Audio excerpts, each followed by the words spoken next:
ಸಂವಿಧಾನ ಶಿಲ್ಪಿ doctor B R. Ambedkar ಅವರ ಕುರಿತಂತೆ ಅಮಿತ್ ಶಾ ಕೊಟ್ಟಂತಹ ಹೇಳಿಕೆ ತೀರಾ ವಿವಾದದ ಸ್ವರೂಪವನ್ನು ಪಡೆದುಕೊಂಡಿದೆ. ರಾಜ್ಯದಲ್ಲಂತೂ ಸಾಲು ಪ್ರತಿಭಟನೆಗಳನ್ನು ನಾವು ನೋಡ್ತಾ ಇದ್ವಿ. ಮುಂದುವರೆದ ಭಾಗವಾಗಿ ಅಮಿತ್ ಶಾ ಹೇಳಿಕೆ ಖಂಡಿಸಿ ಇವತ್ತು ಮೈಸೂರು ಬಂದ್ಗೂ ಕೂಡ ಕರೆ ಕೊಡಲಾಗಿದೆ. ಅಂಬೇಡ್ಕರ್ ಅಭಿಮಾನಿಗಳ ಹೋರಾಟ ಸಮಿತಿಯಿಂದ ಬಂದ್ಗೆ ಕರೆ ಕೊಡಲಾಗಿದೆ. ಇನ್ಫ್ಯಾಕ್ಟ್ ಅಮಿತ್ ಶಾ ಅವರ ಪ್ರತಿಕೃತಿಯನ್ನ ದಹಿಸಿ ತಮ್ಮ ಆಕ್ರೋಶವನ್ನ ಹೊರಹಾಕಿದ್ದಾರೆ ಹೋರಾಟಗಾರರು. ಪೊಲೀಸರು ಮತ್ತು ಪ್ರತಿಭಟನಾಕಾರರ ನಡುವೆ ಮಾತಿನ ಚಕಮಕಿ ಕೂಡ ನಡೆದಿದೆ. ಇದಕ್ಕೆಲ್ಲ ಅವಕಾಶ ಇಲ್ಲ ಅಂತ ಪೊಲೀಸರು ಹೇಳ್ತಾ ಇದ್ದ ಹಾಗೆ ಪ್ರತಿಭಟನಾಕಾರರು ಕೆರಳಿದ್ದಾರೆ. ಕಲಬುರಗಿ ಕೋಲಾರದ ಬಳಿಕ ಈಗ ಮೈಸೂರಿನಲ್ಲೂ ಕೂಡ ಬಂದ್ನ ವಾತಾವರಣ ಇದೆಯಾ, ಬಂದ್ನ ಸ್ವರೂಪ ಹೇಗಿದೆ ಎಲ್ಲವನ್ನ ಕೂಡ ನಾವು ಗಮನಿಸ್ತಾ ಹೋಗೋಣ. ಅಮಿತ್ ಶಾ ಅವರ ಪ್ರತಿಕೃತಿಗೆ ಚಪ್ಪಲಿ ಸೇವೆಯನ್ನು ಕೂಡ ಮಾಡ್ತಾ ಇರೋದನ್ನ ಗಮನಿಸ್ತಾ ಇದ್ವಿ. ಸೊ ಇದೇ ಸಂದರ್ಭದಲ್ಲಿ ಆ ಪ್ರತಿಕೃತಿಯನ್ನು ದಹಿಸೋದಕ್ಕೆ ಕೂಡ ಹೋರಾಟಗಾರರು ಮುಂದಾಗ್ತಾ ಇದ್ದಾರೆ. ಇವ್ರದೆಲ್ಲ ಡಿಮ್ಯಾಂಡು ಒಂದು, ಅಮಿತ್ ಶಾ ಅವರು ರಾಜೀನಾಮೆಯನ್ನ ಕೊಡಬೇಕು ತಮ್ಮ ಸ್ಥಾನಕ್ಕೆ, ಜೊತೆಗೆ ಕ್ಷಮೆಯನ್ನ ಕೋರಬೇಕು ಅನ್ನುವಂತಹ ಡಿಮ್ಯಾಂಡ್ ಅನ್ನ ಇಟ್ಟು ಪ್ರತಿಭಟನೆ ಮಾಡ್ತಿದ್ದಾರೆ.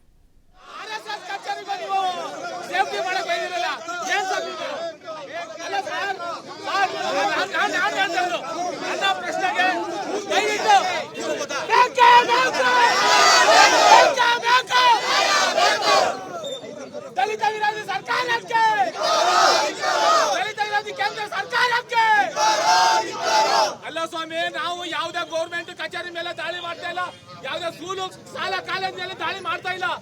RSS ಕಚೇರಿಗೆ ನೀವಂತ ಯಾವ ನ್ಯಾಯ ಇದೆ?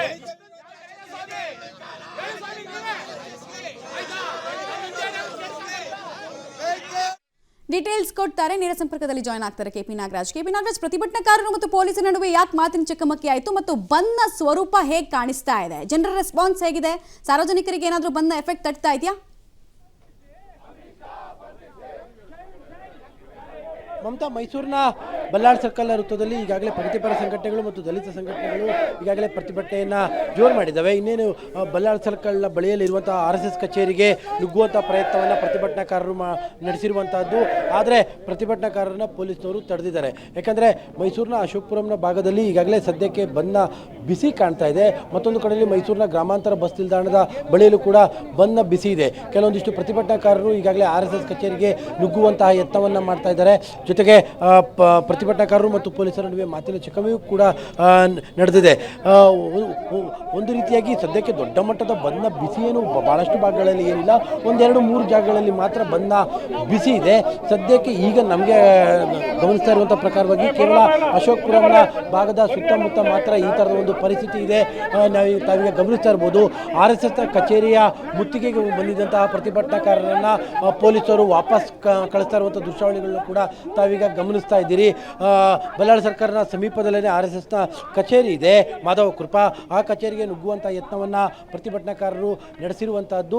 ಸದ್ಯಕ್ಕೆ ಎಲ್ಲ ಪ್ರತಿಭಟನಾಕಾರರನ್ನು ಬೇರೆ ಕಡೆಗೆ ಶಿಫ್ಟ್ ಮಾಡುವಂಥ ಕೆಲಸವನ್ನು ಪೊಲೀಸರು ಮಾಡ್ತಾ ಇದ್ದಾರೆ. ಮಗದೊಂದು ಕಡೆಯಲ್ಲಿ ಮೈಸೂರಿನ ಗ್ರಾಮಾಂತರ ಬಸ್ ನಿಲ್ದಾಣದ ಬಳಿಯಲ್ಲೂ ಕೂಡ ಎಸ್ಪೆಷಲಿ ಬೆಂಗಳೂರು ಕಡೆ ಭಾಗಕ್ಕೆ ತೆರಳುವಂತಹ ಬಸ್ಗಳನ್ನು ತಡೆಯಲಾಗಿದೆ. ಒಂದೆರಡು ಮೂರು ಕಡೆಗಳಲ್ಲಿ ಮಾತ್ರ ಬಂದ್ನ ಬಿಸಿ ಇದೆ. ಕೆಲವೊಂದಿಷ್ಟು ಕಡೆ ಪ್ರತಿಭಟನೆಗಳು ಮಾತ್ರ ಜೋರಾಗಿ ಸಾಗ್ತಾ ಇದ್ದಾವೆ. ಮಮತಾ, ರೈಟ್, ಥ್ಯಾಂಕ್ ಯು ತಮ್ಮ ಎಲ್ಲ ಮಾಹಿತಿಗೆ ಕೆಪಿ, ಧನ್ಯವಾದ. ಸೊ ಇದು ಮೈಸೂರಿನ ದೃಶ್ಯಗಳನ್ನು ನೀವೀಗ ಗಮನಿಸ್ತಾ ಇದ್ದೀರಾ. ಮೈಸೂರಿನ ಕೆಲವು ಭಾಗಗಳಲ್ಲಿ ಈ ರೀತಿ ಪ್ರತಿಭಟನೆಯ ಕಾವು ಬಿಸಿಯಾಗಿದೆ. ಅದರ್ವೈಸ್ ಮೈಸೂರೇ ಬಂದ್ ಅನ್ನುವಂತಹ ಸನ್ನಿವೇಶ ಇಲ್ಲ. ಬೇರೆ ಎಲ್ಲ ವಹಿವಾಟುಗಳು ಆ್ಯಸ್ ಯೂಶುವಲ್ ನಡ್ಕೊಂಡು ಹೋಗ್ತಾ ಇದೆ ಅಂತಕ್ಕಂಥ ಮಾಹಿತಿ ಲಭ್ಯ.